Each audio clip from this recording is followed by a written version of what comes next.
E aí, gente, vamos fechar a nossa mala hoje? O último domingo de janeiro já, Feliz Páscoa, né? Impressionante como o tempo passa. Temos meditado todo esse mês sobre o que levar na nossa bagagem para 2019, né?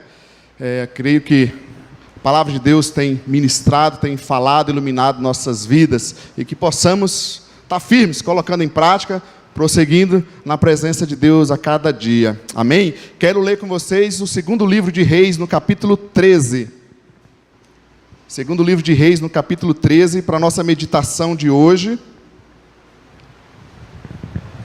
O que a gente vai colocar ainda mais na bagagem? Ela está fechada ali, ela tinha que estar aberta aqui, né?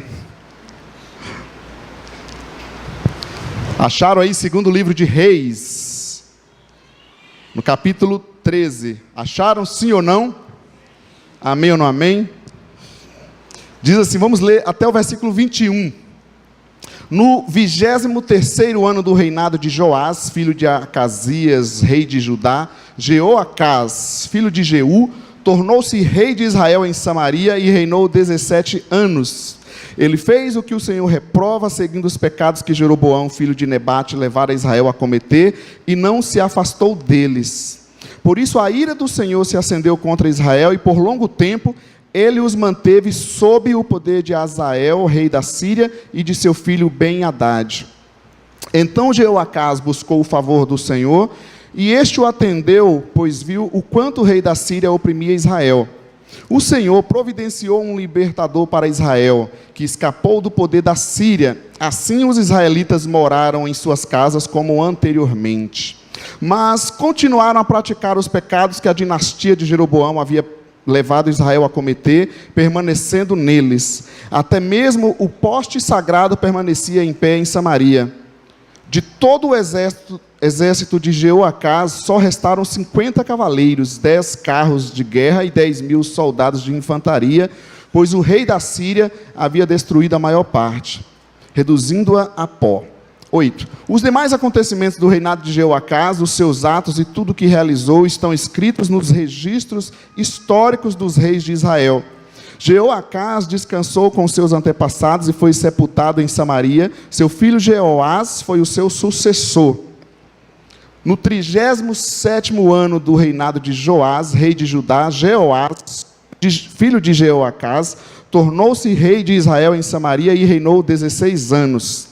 Ele fez o que o Senhor reprovou e não se desviou de nenhum dos pecados que Jeroboão, filho de Nebate, levara Israel a cometer, antes permaneceu neles. Os demais acontecimentos do reinado de Jeoás, os seus atos e as suas realizações, inclusive sua guerra contra Amazias, rei de Judá, estão escritos no livro dos registros históricos dos reis de Israel. Jeoás descansou com seus antepassados e Jeroboão o sucedeu no trono. Jeoás foi sepultado com os reis de Israel em Samaria. Ora, Eliseu estava sofrendo da doença da qual morreria. Então Jeoás, rei de Israel, foi visitá-lo e, curvado sobre ele, chorou, gritando: meu pai, tu és como os carros e os cavaleiros de Israel. E Eliseu lhe disse: traga um arco e algumas flechas. E ele assim fez. Pegue o arco em suas mãos, disse ao rei de Israel. Quando pegou, Eliseu pôs suas mãos sobre as mãos do rei. E lhe disse: abra a janela que dá para o leste e atire. O rei o fez e Eliseu declarou: esta é a flecha da vitória do Senhor, a flecha da vitória sobre a Síria. Você destruirá totalmente os arameus em Afeque. Em seguida, Eliseu mandou o rei pegar as flechas e golpear o chão. Ele golpeou o chão 3 vezes e parou. O homem de Deus ficou irado com ele e disse: você deveria ter golpeado o chão 5 ou 6 vezes. Assim, iria derrotar a Síria e a destruiria completamente. Mas agora você a vencerá somente 3 vezes. Então Eliseu morreu e foi sepultado. Ora, tropas moabitas costumavam entrar no país a cada primavera. Certa vez, enquanto alguns israelitas sepultavam um homem, viram de repente uma dessas tropas. Então jogaram o corpo do homem no túmulo de Eliseu e fugiram. Assim que o cadáver encostou nos ossos de Eliseu, o homem voltou à vida e se levantou. Amém? Entenderam a palavra do Senhor? Entenderam ou não entenderam? Entenderam, gente? Ler o texto, é importante a gente ler. Quantos entenderam o texto? Não entendeu? Alguns? Quem entendeu, Deus abençoe, pode ir embora. Já entendeu, já, amém, né? Não precisa ficar aqui mais. Brincadeira. Tem uns textos no Antigo Testamento que é meio assim, né? A gente tem que entender a história. O que a gente vai tirar aqui para aplicar, né, de lições aqui para nós? Mas sempre dá. Vamos então meditar juntos aqui nesse texto. O que levaremos na bagagem? Temos falado tantas coisas, temos mais algumas aqui para acrescentar hoje. A primeira delas, eu acho que é um pouco dando continuidade da semana passada, né? Eu vou chamar de zelo pelo que Deus tem dado. Baseado em quê? Aqui conta a história de 2 reis, não é isso? Jeoacás e depois o seu filho Jeoás. O que eles foram? Eles receberam um reinado. Um reinou, lá diz o versículo 1, né? Jeoacás tornou-se rei, reinou 17 anos, e Jeoás tornou-se rei e reinou 16 anos. Eles receberam um reinado, mas o que eles fizeram daquele reinado? Eles não zelaram por ele. O que isso tem a ver conosco? Eu não sou rei de Israel. Aí você é marido, você é o homem daquela casa, é a mulher daquela casa, é o filho, é o cristão daquela casa. O que Deus tem nos dado, e será que nós temos zelado por isso? Então eu quero trazer alguns exemplos para nós, né? Deus tem nos dado família, sim ou não? 1 Timóteo 5,8 fala: se alguém não cuida de seus parentes, e especialmente dos de sua própria família, negou a fé e é pior que um descrente. Esse texto é num contexto social. Quantas vezes a pessoa fica idosa, ou a pessoa está em necessidade, a própria família não socorre. Deus tem te dado uma família, familiares, e nós devemos cuidar daquilo que Deus tem nos dado, zelar pela nossa casa, zelar pelo nosso casamento, zelar pelos nossos filhos, zelar pelos nossos pais, zelar pelos nossos familiares. O que mais que Deus tem nos dado? Se não te deu um reino ainda, né? Quem sabe você vai ser o próximo presidente do país. Mas Deus também tem nos dado um trabalho. Se tem alguém desempregado aqui, calma que Deus vai socorrer. Temos que orar, né, pelo nosso país, a gente abrir as portas. Mas diz Efésios 6,7: sirvam aos seus senhores de boa vontade, como ao Senhor e não aos homens. Não basta querer um trabalho, é zelar pelo trabalho que a gente tem. Esse é o aprendizado que eu vejo a gente colocar na nossa mala para 2019, que a gente quer tanta coisa, mas aquilo que Deus tem nos dado, a gente não zela por elas. O que mais que Deus tem nos dado? Saúde. 1 Coríntios 6,19 diz: acaso não sabem que o corpo de vocês é santuário do Espírito Santo que habita em vocês, que lhes foi dado por Deus e que vocês não são de si mesmos?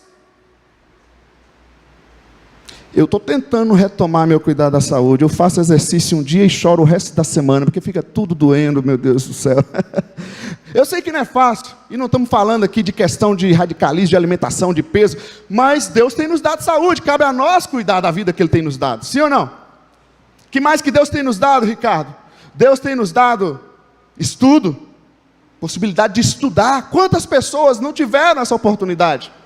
Mas não somente estudar na educação secular, inclusive falamos aqui da IBM, aprender mais, estudar a palavra de Deus. 2 Pedro 3,18 diz: cresçam, porém, na graça e no conhecimento de nosso Senhor e Salvador Jesus Cristo. A Ele seja a glória, agora e para sempre. Amém. Temos a oportunidade, temos uma Bíblia na mão, todos os livros, e temos várias Bíblias, Bíblia do homem, Bíblia da mulher, Bíblia do crente, Bíblia do descrente, Bíblia rosa, Bíblia preta, tem Bíblia de todo tipo. Em muitos lugares nem tem. Temos a possibilidade de estudar, tem curso para todo lugar. E muitas vezes não estamos zelando pela nossa vida acadêmica, pelos estudos, por crescer nisso. O que mais que Deus tem nos dado, Léo? Deus tem nos dado também bens, sim ou não? São bens. Mateus 25, 21, separei um texto. O Senhor respondeu: muito bem, servo bom e fiel, você foi fiel no pouco e eu o porei sobre o muito. Venha e participe da alegria do meu Senhor. Os bens que eu tenho em minhas mãos, eu tenho zelado por eles. Eu brinquei de manhã no satélite, falei que celular hoje em dia é um bem caro, né? Um negocinho caro, rapaz.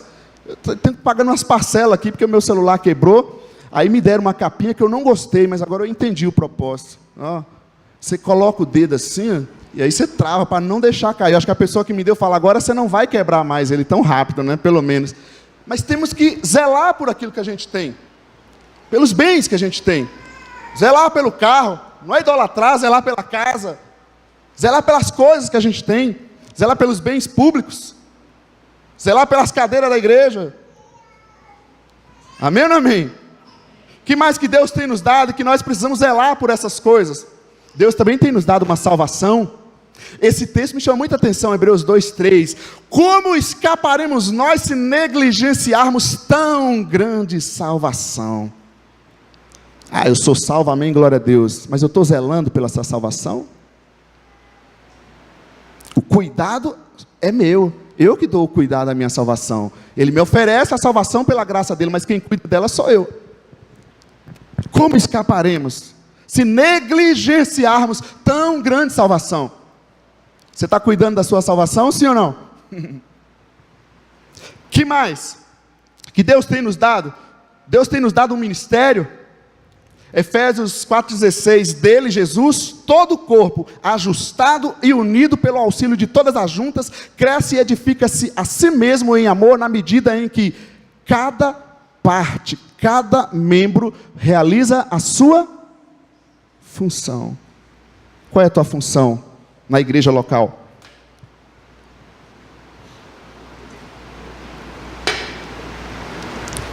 Qual é teu ministério? Qual é teu dom? Em primeiro lugar, a gente tem que descobrir qual é, né? Você está zelando por isso? Os dons e talentos que Deus tem te dado, a vocação que Deus tem te dado. Domingo que vem, se Deus permitir, a gente vai apresentar um vídeo com os ministérios que nós estamos exercendo hoje, para quem sabe te ajude a... Você que não participa de nenhum ministério, nenhuma atividade, se envolva, querido. O corpo precisa de você. Zele pelo ministério, pelos dons que Deus te deu. Amém? O que mais que Deus tem nos dado? Deus também tem nos dado uma comunidade.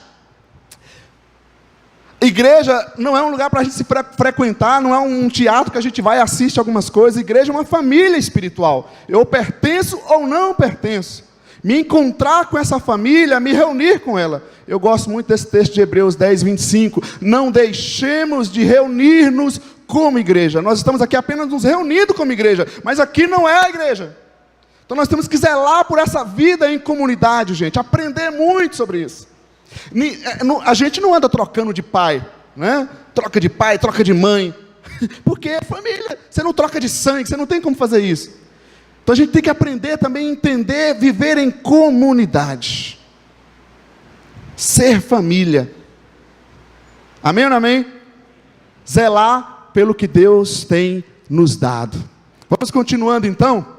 Um próximo item para a gente colocar na nossa bagagem nesse 2019 para a gente viajar, eu vou chamar aqui de precaução nos atos, ou de responsabilidade.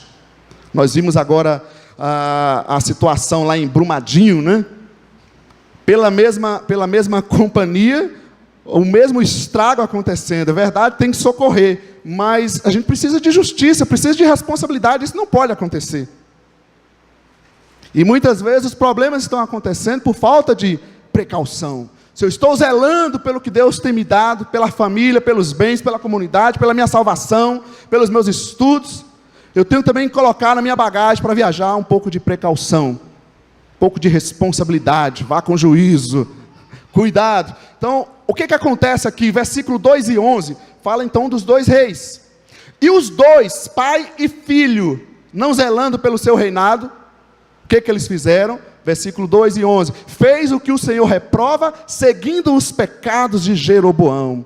Os dois. Você lê no versículo 2 falando de Jeoás, e lê no versículo 11 falando de Joás, seu filho, seguiu a mesma história. E isso que é interessante, que parece que a gente é teimoso com os nossos próprios erros, com as nossas cabeçadas. A gente comete o mesmo erro. E aí gosta ainda de usar aquelas justificativas, né? Que errar é humano. Ou então no contexto mais da igreja, a gente fala assim, é que Deus sabe, né, que a carne é fraca. Quem diz que Deus sabe que a carne é fraca? Jesus disse que o Espírito está pronto, e aí? Então, eu tiro de lição que, cuidado com as escolhas que fazemos, e com as pessoas que nós relacionamos, que nós seguimos. Eles continuaram pecando do mesmo jeito, seguindo o mesmo caminho, seguindo os pecados de Jeroboão. Não é porque teu amigo faz que eu preciso fazer. Não é porque o outro está fazendo que eu preciso fazer aquilo. Não é porque está na moda que eu preciso fazer. Cuidado.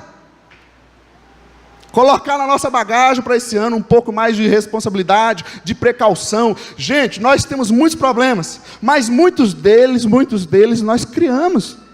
Tragédias acontecem. Agora não pode acontecer uma tragédia por falta de responsabilidade e continuando, né?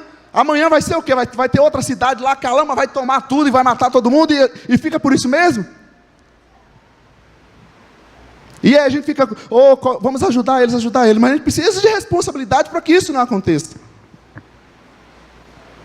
Precaução. Quando a gente está dirigindo, a gente tem que ter precaução. Não é isso? Na viagem que a gente está seguindo, olhar as sinalizações, as placas, tomar cuidado. Também no versículo 3 mostra que a ira do Senhor se acendeu e longo tempo os manteve sob o poder do rei da Síria. Porque a relação no Antigo Testamento, essa aliança, era de obediência. Se eles andam com Deus, no caminho da obediência, eles vão desfrutar disso. Se eles se afastam de Deus, Deus não tem responsabilidade com eles. Eles assumem as consequências do que eles estão fazendo. E os dois reis, nesse texto, fizeram a mesma coisa. A gente olha assim, mas que bonito, né? Coitado deles. Mas, gente, de verdade, muitas vezes a gente não continua nos mesmos atos, nas mesmas cabeçadas, insistindo, teimando com essas mesmas cabeçadas. Precisamos colocar na nossa bagagem um pouco mais de precaução, um pouco mais de responsabilidade. Amém ou não amém? Tiro como lição, então, não diga que é permissão de Deus, quando é consequência das escolhas.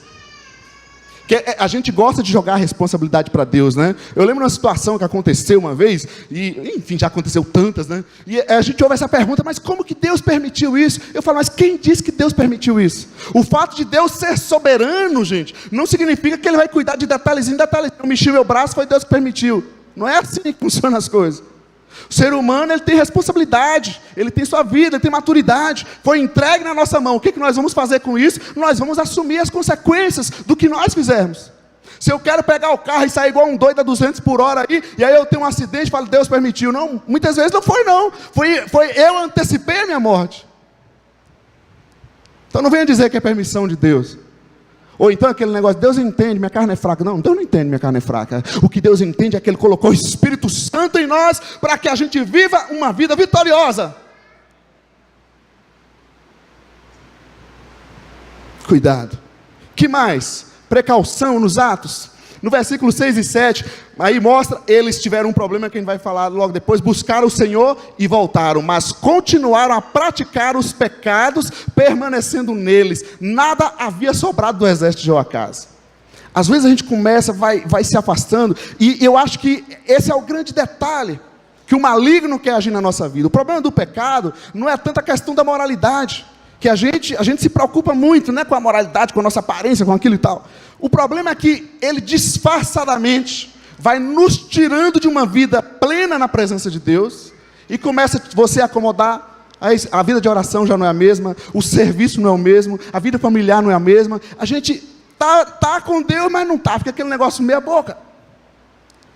E quando você vê, o exército, a vida que era para estar do nosso lado, a gente já não tem.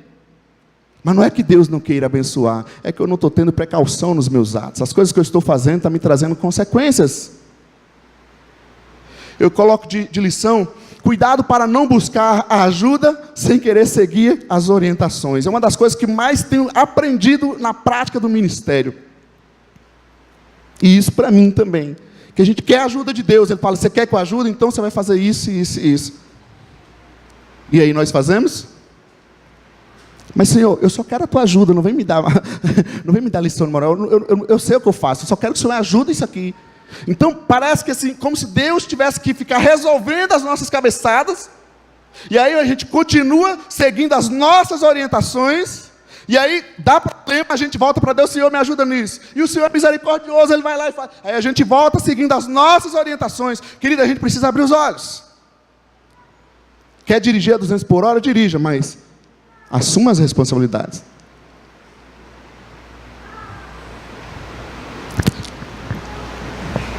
Cuidado que o início de curtição pode ser um fim de perdição. E assim é o prazer, é o pecado, a gente vai entrando nessa coisa, parece tão bom, mas depois nos destrói. A escolha é nossa. Amém? Estão aí comigo, sim ou não?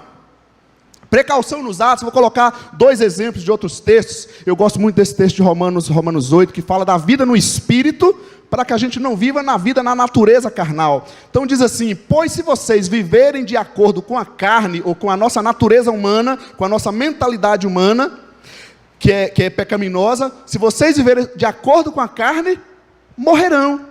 Mas se pelo Espírito fizerem morrer os atos do corpo, viverão.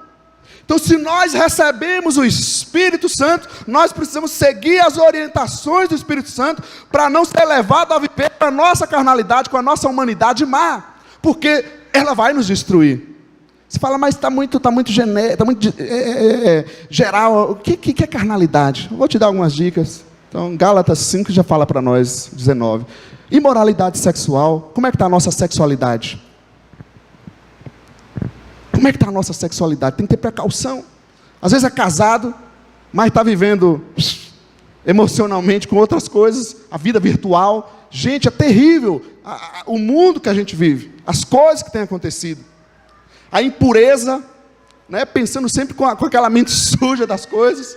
A libertinagem, onde é a diferença entre liberdade e a libertinagem. Ou seja, nada tem problema. A idolatria, a gente fala, mas eu não tenho imagem na minha casa. Mas idolatria não é só imagem. A feitiçaria, ou seja, eu não faço feitiçaria, mas muitas vezes eu estou querendo comprar Deus com a minha oferta. O ódio, agora nos relacionamentos, ódio, discórdia, ciúmes. Então, tem que tomar precaução. Essas coisas vão aparecer em nós? Vão. Agora nós precisamos saber o que fazer com elas. Se a gente quer ficar dominado por elas, fiquemos. Mas vamos assumir também as consequências disso. Egoísmo, dissensões, facções, essas divisões, essas brigas. Porque crente é um negócio engraçado, né? Porque assim, aleluia, glória a Deus, a língua glória, glorifica a Deus, bem bonito, né? Mas com o próximo, seu anjo, é assim, ele é um descarado, é mentiroso, que não sei o quê. Deus é bom, maravilhoso, e o próximo não presta, né? Um negócio. E aí a Bíblia vem, mas se você diz que ama a Deus, que não vê, e não ama o teu próximo, quem vê, você é um mentiroso. É para nos ensinar o quê, gente? A nossa vivência, como nós estamos vivendo uns com os outros, de fofoca, de mentira, de falar mal, isso está revelando nossa, entre aspas, espiritualidade, que não é espiritualidade, é religiosidade. Então, precaução nos nossos atos, um pouco mais de juízo, um pouco mais de responsabilidade, no jeito que a gente quer viver em 2019, para que a gente possa viver de fato a bênção de Deus. E aí, inveja, embriaguez, orgias e assim por diante. Concorda ou sem corda? Terceiro item para a gente colocar na bagagem. O primeiro é o zelo. Zelo pelo que Deus tem nos dado. Amém? Vamos zelar por aquilo que Deus tem nos dado. Vamos também colocar um pouco de precaução. Não viaje assim, totalmente na loucura. Tenha um pouco mais de responsabilidade com o que estamos fazendo com a nossa vida em 2019. O terceiro item para a gente colocar na bagagem, obviamente, quando a gente viaja, a gente tem que levar alguns itens de segurança. Correto?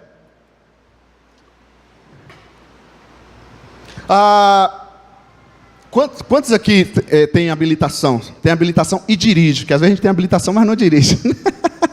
Todo mundo habilitado. Okay. Vamos tentar entender o seguinte, versículo 4.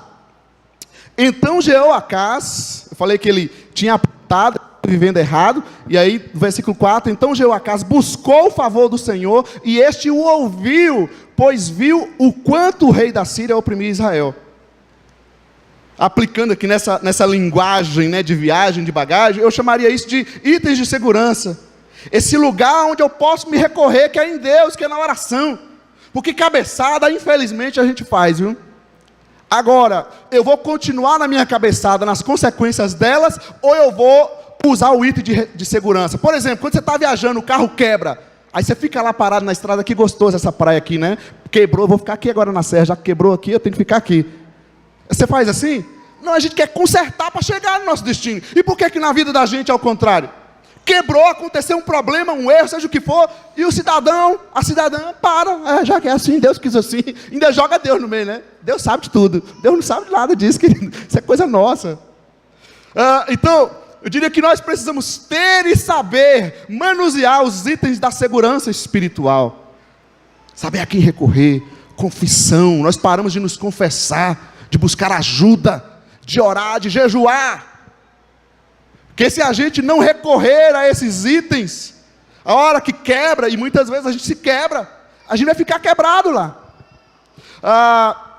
Se for preciso, em 2019, recomece. Coisas vão acontecer nesse ano que vai exigir de nós essa iniciativa para recomeçar. Se surgir algum problema, resolva. Mas, pelo amor de Deus, não fique quebrado na estrada da vida. Eu não tenho que parar nesse problema, nesse erro. Eu não tenho que ficar quebrado. Eu vou usar os itens de segurança, eu vou trocar o step, eu vou consertar o pneu, eu vou encher, eu vou consertar a peça e vou seguir minha vida em frente. De que forma, Léo? Busca o favor do Senhor. Busca o favor do Senhor. Está faltando esperança, está faltando graça, está faltando alegria. O que a gente faz, gente? Busca o favor. Se recorre aos itens de segurança. Se recorre ao trono do Deus Altíssimo. Senhor, eu preciso de Ti, Senhor. Que minha vida está perdendo sentido, eu estou aqui parado, olha os problemas que eu estou enfrentando. Nós temos itens de segurança na nossa bagagem, disponíveis pela presença de Deus, para que a gente recorra a ela. E eu tenho certeza que é a melhor ferramenta que a gente tem para a nossa vida. Amém ou não amém? Estão aí comigo, sim ou não? Continuando nos itens de segurança, aí no versículo 5, o Senhor providenciou para um libertador para Israel, e eles escaparam do poder da Síria. Assim os israelitas moraram em suas casas como anteriormente. Então eu diria que a solução sim está em Deus, mas muitas vezes eu tenho que perguntar se a minha confiança está no Senhor. Use os seus itens de segurança. Se você tirou eles do carro, o lugar da oração, o lugar do jejum, o lugar da confissão, o lugar de pedir ajuda a alguém, o lugar de confessar, de se aconselhar, coloca de novo na bagagem. Não dá para seguir sozinho, gente. Desabafa um pouco isso aí, converse, busque ajuda. Amém, gente? Nós precisamos dos itens de segurança, senão a gente fica quebrado na estrada.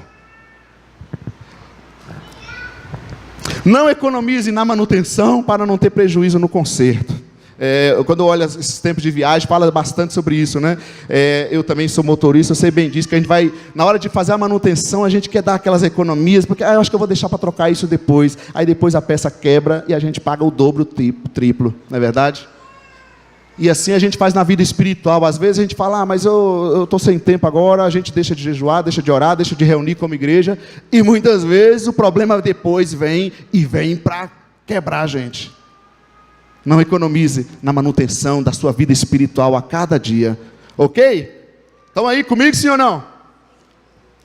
2 exemplos para nós que eu quero trazer aqui nesse pensamento dos itens de segurança. Lucas 5,16. O Senhor Jesus, o mestre dos mestres, que fez mais que todos nós, serviu, agiu, teve compaixão, etc.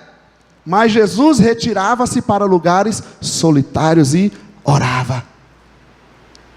Eu tenho que saber me recorrer à presença do Altíssimo. Eu tenho falado isso, que muitas vezes eu sinto que, até mesmo no momento de reunião como igreja, a gente precisa tomar cuidado para não ficar desatento, para não perder aquilo que Deus quer agir na nossa vida nesse momento. E tem problemas técnicos que a gente tem que fazer, a gente está servindo, mesmo as pessoas que estão servindo, né? Porque aqui o culto está acontecendo, mas tem os diáconos, tem o ministério infantil ali, tem a recepção, tem a multimídia lá em cima, tem os músicos, e a gente precisa cuidar disso, para que a gente saiba recorrer à presença de Deus. Eu queria citar um outro exemplo que é engraçado, falando de bagagem, que é Gálatas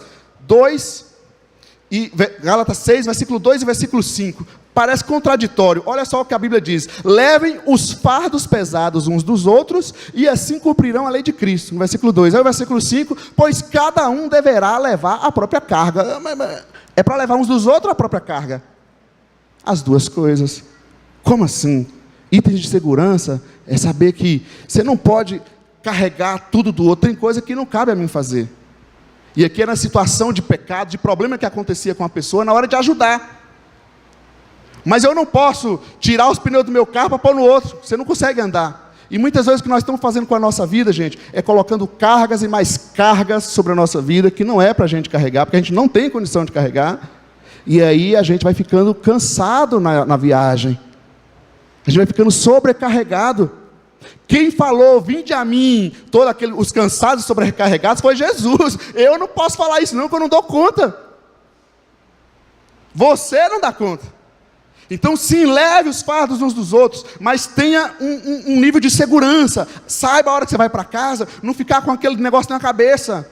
Com o problema do filho, deixa ele lá quebrar a cara um pouquinho, deixa ele crescer. Senão a gente endoida, e você não anda, você não vive. Estão entendendo, sim ou não? Amém? Vocês estão meio tristes, eu acho que vocês não estão colocando os itens de segurança na bagagem. Que é muito bom, só ajuda, né? As orientações a gente não quer.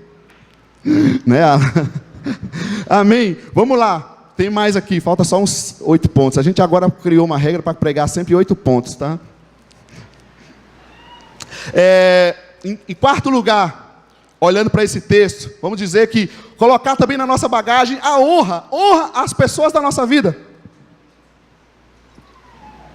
Vamos enxergar o texto que a gente leu aqui então, versículo 14, fala então, ora, Eliseu estava sofrendo da doença da qual morreria, então Jeoás, o rei, rei de Israel, foi visitá-lo e curvado sobre ele, chorou gritando, meu pai, tu és como os carros e cavaleiros de Israel. Tirando algumas lições para nós, eu diria que honrar as pessoas da nossa vida, pai, mãe, líderes, educadores, professores, patrões, etc., né?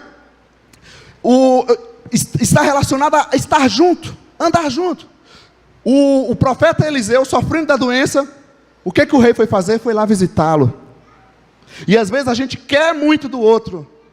O pai cuidou, fez tudo, e a gente chega aqui, está na boa, já casei, né? Não preciso mais de pai e mãe, já saí da autoridade dos pais, e esquece de visitar os pais, de honrar os pais, de cuidar deles. Os professores. Se nós estamos aqui, gente, uma coisa que a vida espiritual, a vida com Cristo me ensinou bastante, é olhar para pai e mãe e respeitá-los. Eu estava atendendo um jovem outro dia, e é muito comum isso, aí você conversando, mas por que você fica tão irritado assim, seu pai? Ah, é porque ele pega muito no meu pé. Aí eu brinquei, mas uma das funções dos pais não é pegar no pé. Aí ele começou a rir, né? Falei que se ele não pegasse no seu pé, é porque ele não te amava, ele precisa cuidar de você, faz parte. Então a gente tem que honrar, querido. Honrar como? Estando junto. Honrar também tendo empatia, ele curvado sobre ele, chorando, o profeta estava ali doente. E às vezes a gente só quer, vem a nós, e não olha a dor do outro. Um detalhe que eu aprendo sobre isso é quando você vai em algum comércio, alguma pessoa que está te atendendo, e tem uns dias que parece que a pessoa está com a pá virada, né? Está um negócio assim. E se você estiver meio estressado, agitado naquele dia, você fala, que profissional é esse, rapaz? Cadê seu atendimento? Mas a gente, com o coração cristão, a gente tem que olhar também que por trás daquele profissional tem um ser humano que pode não estar bem naquele dia. Ter empatia com a dor que ele está tendo naquele momento também. Às vezes é a hora de, o que está acontecendo contigo? Está tudo bem? E não apenas querer o serviço que eu estou querendo ali.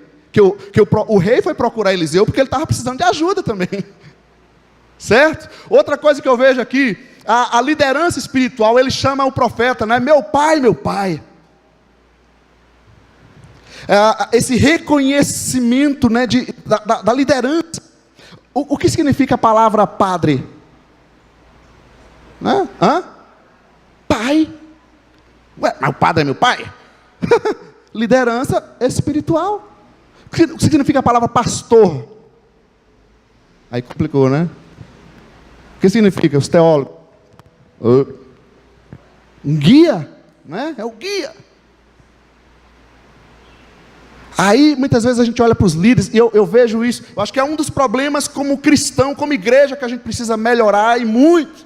É o respeito, aprender a honrar a liderança, seja ela quem for. Se tem um irmão que está cuidando da recepção, seja o que for, eu faço parte da equipe, aprenda a honrar o líder, entender a liderança espiritual. Seu pai, sua mãe, eu sei que você já é adulto, aí a gente cresce, fica, aí, então é Rogerão, quem é Rogério? É assim que Samuca chega, quem é Rogério? Não, é pai mesmo, lá na Bahia, lá em Guanabí é painho, então painho. Benção. Isso não muda, gente. Não deixa para honrar no túmulo, não. Ali a gente tem que velar mesmo a dor, mas ali na hora de honrar não tem mais, o Espírito não está mais ali. Liderança espiritual. Meu pai. Às vezes a gente vem, usa a igreja como um supermercado, né? Leva as crianças lá, mas você sabe quem é o líder do ministério infantil, quem é o líder da escola ministerial, quem é os líderes dos ministérios, as equipes que estão aqui servindo. Muitas vezes a gente não honra essas pessoas. Aí se o trabalho, a gente, eu não gostei muito do louvor. Que hora que eles chegaram para servir a gente? Isso é honrar. O administrativo, que a gente não vê, né? Não fala muito da diretoria, né? E aí? Eu vejo também a questão do reconhecimento. Ele diz para Eliseu: tu és como os carros e os cavaleiros de Israel. Fala, como nós vamos te perder? Reconhecimento. Quem foi a pessoa uma das pessoas, que às vezes passam várias pessoas, que foi um canal para te trazer à igreja? Você está aqui através de quem?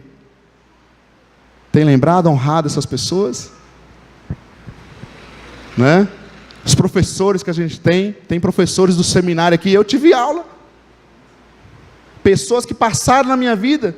A gente está onde está através de muitas pessoas. A Bíblia diz em outro texto que eu não coloquei aqui, que a gente deve considerar o próximo superior a nós mesmos. Bonito, não é isso? Amém ou não amém? Honra as pessoas da nossa vida. Aí o versículo 21, certa vez, enquanto alguns israelitas, olha que história engraçada, né? Ele estava lá sepultando algumas pessoas, estava numa guerra, e aí veio os inimigos. Aí o que ele faz? Ele pega aquele corpo lá que ele estava enterrando e jogou lá fugiu a palavra? No túmulo lá qualquer. Mas era simplesmente o túmulo do profeta Eliseu. Ele desonrou o túmulo do grande profeta Eliseu e criou um problema para a vida dele. Porque o inimigo que estava morto ressuscitou para ser mais um para somar na batalha contra ele. A desonra traz prejuízos para a nossa vida. Eu diria então que se precisar desrespeitar para vencer na vida, meu amigo, isso não é bênção. Você pode ter certeza, não vem de Deus, é maldição. Se você precisa desrespeitar seu cônjuge, desrespeitar seus pais, desrespeitar o patrão, o professor, etc., seus líderes, isso não é bênção de Deus. Não vamos seguir por esse caminho. Precisa passar por cima de ninguém. Amém, gente? 2 exemplos de honra aqui, que a Bíblia fala, Efésios 6:2, honra teu pai e tua mãe. Este é o primeiro mandamento com promessas para que tudo te corra bem e tenhas longa vida sobre a terra. Honra teu pai e tua mãe. A Bíblia fala de honra também.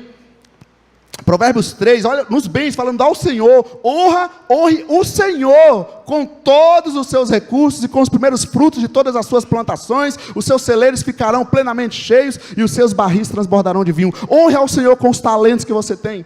Ofereça isso. Há um texto em Apocalipse 5, onde fala todo o poder, todo o reino, onde a gente entrega tudo a Deus. Isso é adoração. Honre a Deus. Se eu estou retendo isso, eu não estou honrando ao Senhor com tudo que Ele tem me dado. A Bíblia também fala de honra. Em Romanos 13:7, num contexto mais político, mais de autoridades. Dei a cada um o que lhe é devido, se imposto, imposto, tributo, tributo, temor, temor, e se honra, honra. Dê honra a quem tem honra. Um exemplo, a gente sai na rua, aí você está andando de carro lá normal e de repente vem um policial lá, e às vezes vem uns muito bravos, né, exercendo a função deles lá, e aí chega lá e manda você parar. Aí o Robson, que é corajoso, fala, o que é que você tem a ver comigo? Por que está mandando parar? É assim que você fala? Mesmo que ele venha às vezes abusando de autoridade, você tem que saber como você fala. Por quê? Não é porque ele é melhor que você, é porque ele exerce uma função que a gente tem que honrar, tem que respeitar. Um exemplo de negócio de honra é um casalzinho idoso, já mais experiente. Aí está lá a senhorinha e o senhorinho, diz que o casal mais velho chama de bem, né? Aí a mulher falando, então bem, você lembra, meu bem, olhando a vida da gente, como Deus tem feito coisas grandiosas, né, meu bem? Você lembra quando a gente estava fazendo aquela viagem? A dona Fátima tenta, meu bem, né? Chama de bem. Você lembra quando a gente estava fazendo aquela viagem, o carro, aí o carro quebrou, a gente teve aquele acidente, meu bem, Deus nos deu um grande livramento, a gente quase morreu, meu bem, naquele acidente, mas olha, meu bem, sabe o que eu aprendo? Você estava lá do meu lado naquele momento difícil. Meu bem, você lembra também quando eu estava com aquela empresa, e a empresa faliu, eu tive que fechar a empresa, meu bem.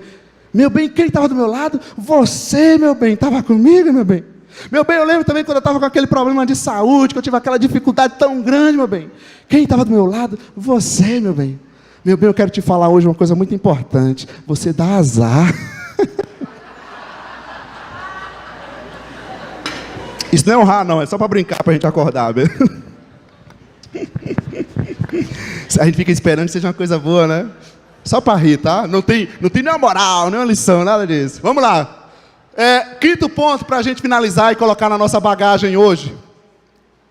Força de vontade. Força de vontade. Olha só o que acontece no texto. Umas coisas engraçadas.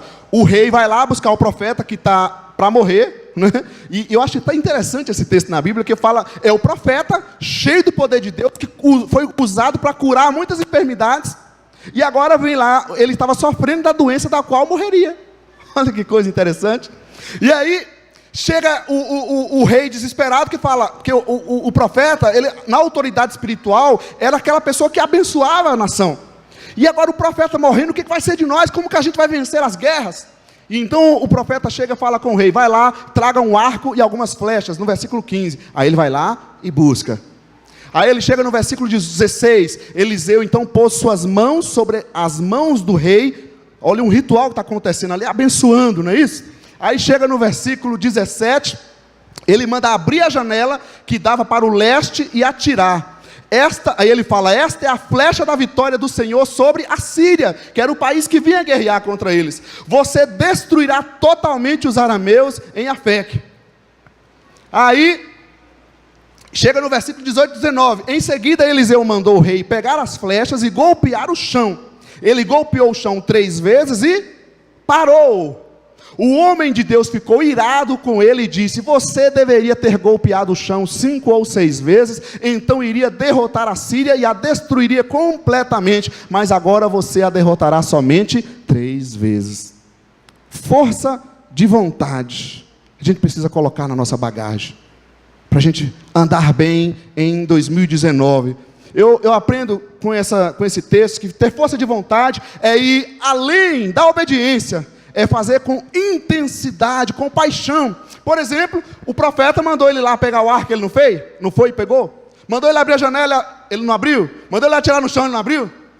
Mas não foi, parece que não foi com tanta intensidade assim, porque o profeta não gostou do jeito que ele fez o negócio. Ele vai lá buscar ajuda para vencer. O profeta traz, diz, essa é a flecha da vitória, então atira no chão agora. Aí ele vai lá com aquele bom gosto de paulista. Porque nós estamos aqui, nós somos paulistas, então eu tenho que falar para nós, vocês estão pensando coisa errada, gente. Aí ele vai lá, aquele bom gosto, pronto. Aí o profeta olha, pronto o quê? É isso que você quer? Você só quer isso? Então tá bom, você só vai vencer 3 vezes. Eu gosto muito de perturbar o pessoal quando quer aprender instrumento, principalmente instrumento de corda, assim, né? Que acha tudo bonito, é tão bonitinho tocar, né? Aí você pega o violão de aço, né, com aquelas cordas duras, de preferência, né? Fala, então vamos. Aí ele bota o dedinho dele, que é tudo macio, aquele dedinho de neném, né? Coisa mais fofa. Você pega no dedo de músico, parece um pedaço de pau, gente. Aí ele vai e coloca nas cordinhas, agora aperta. Ai, mas tá doendo, vai. Deixa doer. Você não quer aprender?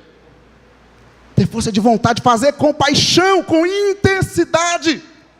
E isso é uma das coisas que mexe com a vida, porque muitas vezes eu vou fazendo. E eu me incomodo, eu falo, Senhor, eu não quero apenas estar vivendo. Eu quero ter essa paixão. Não quero apenas estar exercendo o ministério. Isso precisa ter um vigor, ter uma vida dentro de nós. Senão, a coisa passa, gente. Fica sem graça. Tem intensidade no casamento. Como é que está a vida conjugal aí? Está quente? Quantos casais tem aqui, casais? E às vezes acontecem uns problemas. Maridão, saindo daqui, você vai dar uns garros fortes. Vem cá, minha linda. Estou precisando de tu. Tem que pôr paixão na vida espiritual. Você é um William às vezes, né?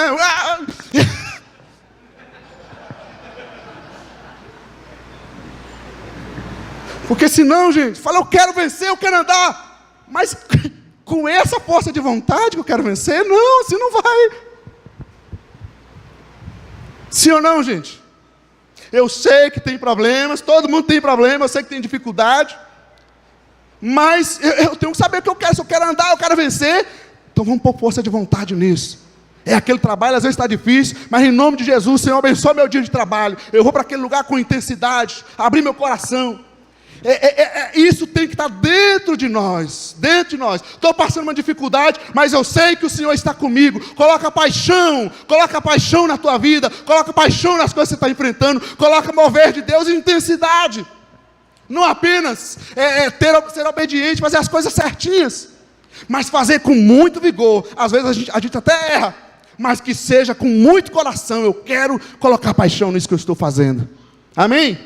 Outra coisa que eu aprendo que ter força de vontade é mais que querer a bênção, é se esforçar por ela. Porque o rei ele queria lutar, ele queria vencer a Síria, ele não queria perder aquela vitória. No entanto, ele só faz 3 vezes. Então tá bom, você só vai ter 3 vezes. Eu aprendo que muitas vezes a gente quer mais de Deus, quer a bênção de Deus, mas desse jeito que a gente está buscando, você acha que você vai ter mais de Deus? Está jejuando? Quando está jejuando? Está jejuando ainda?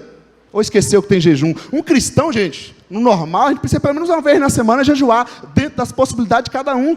Ter vida de oração, está reunindo, isso aqui é coisa normal, reunir como igreja. Isso é o normal. Então eu tenho que me esforçar. Há o texto também em Gênesis, Jacó, quando foi encontrar com Jaú, não é verdade? E ele teve que ter uma batalha.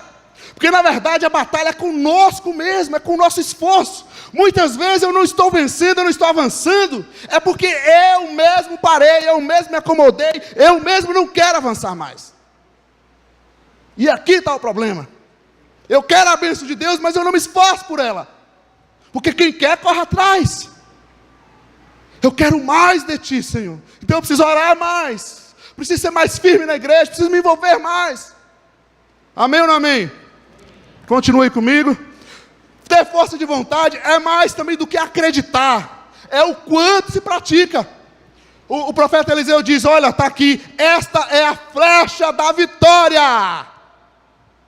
Meu amigo, eu coloco na sua mão, e coloca na sua mão, isso aqui é a bênção de Deus, a certeza que Deus vai te abençoar, Deus vai guiar a tua vida. Aí você pega aquilo e põe lá naquele armário e deixa lá sujo.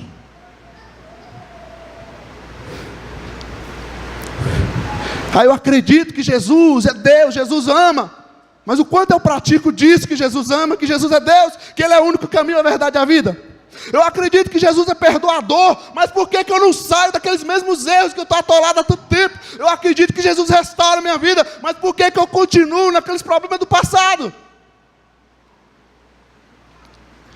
É mais do que querer, do que acreditar, é praticar. A gente aprende colocando em prática, a vida espiritual é prática. Amém, gente? Pratique, lembre da palavra, lembre de textos, coloque tua vida em ação, pratique a paciência. Na hora que vem um problema, você está tendo uma oportunidade para aprender a ter paciência, para aprender a superar esse problema, é uma oportunidade. Aí eu olho e só vejo o problema, mas na verdade, nesse grande problema, é que Deus está me ensinando a crescer e aprender a lidar com isso. É mais do que acreditar, é o quanto eu pratico isso. Ter força de vontade é mais do que tentar várias vezes, é não ser parado pelos fracassos. Aí você podia dizer, mas aí de repente ele tentou 5 vezes, mas se você tentar 5 vezes e não conseguir, o que você faz? Vou parar? Teve uma vez aqui num culto, acabou o culto, uma pessoa me procurou, aí foi lá atrás e tal, e aí falando, né, quantos anos tinha se afastado, e estava naquela situação, ele perdeu tanto. Aí ficava, mas eu não, e falava, então, e por que não volta? Aí ele volta, é porque então, mas eu já perdi tanto. Eu sei que você já perdeu tanto e perdeu mesmo. Agora, você quer continuar perdendo ou quer mudar isso?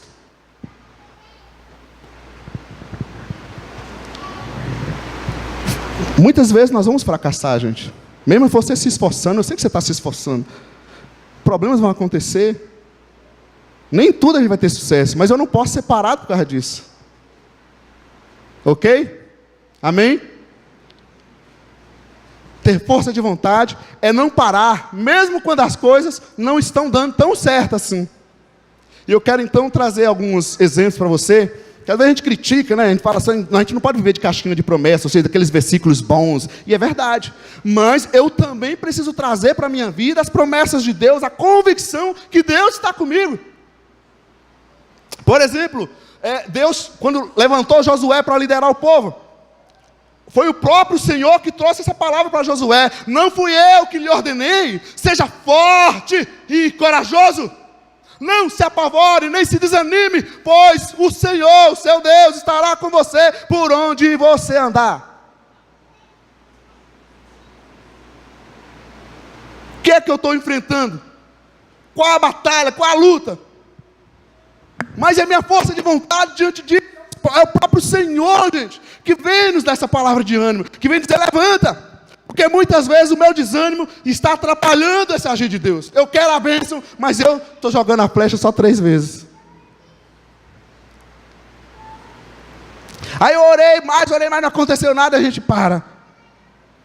Outro exemplo então, para a gente entender aqui, Isaías 41:10, o povo também numa situação de batalhas e tal, aí vem uma palavra do Senhor, por isso não tema, pois eu estou com você, não tenha medo, pois eu sou seu Deus, eu o fortalecerei e ajudarei, eu o segurarei com a minha mão direita vitoriosa. Então eu tenho que trazer a minha memória, ao meu coração, eu diria que eu tenho que ter decorado aquilo que a palavra de Deus me diz, para não deixar que no problema, na dificuldade, o problema e a dificuldade fica dizendo coisas na minha cabeça. E para terminar, quero citar o texto de Isaías 40, também no mesmo contexto. Por que você reclama, ó Jacó, ó Jaine, ó Ricardo, ó Edileuza, ó Tânia, ó Wesley, ó Léo, ó Jonas, ó Josimar? Por que você reclama? E por que se queixa? O Senhor não te interessa, não se interessa pela minha situação? O meu Deus não considera a minha causa? Será que você não sabe? Nunca ouviu falar? O Senhor é o Deus eterno, o Criador de toda a terra. Ele não se cansa nem fica exausto, sua sabedoria é insondável. Ele fortalece ao cansado e dá grande vigor ao que está sem forças. Até os jovens se cansam e ficam exaustos, e os moços tropeçam e caem, mas aqueles que esperam no Senhor renovam. Mas aqueles que esperam no Senhor renovam as suas forças. Nós podemos falar isso juntos? 1, 2, 3. Mas aqueles que esperam no Senhor renovam as suas forças. Essa é a palavra do Senhor. Aqueles que esperam no Senhor renovam as suas forças, voam bem alto como águias, correm e não ficam exaustos, andam e não se cansam. Quem? Aqueles que esperam no Senhor. Ter força de vontade é também não parar quando as coisas fracassam, quando as coisas dão errado, por mais que a gente está se esforçando. Amém, gente?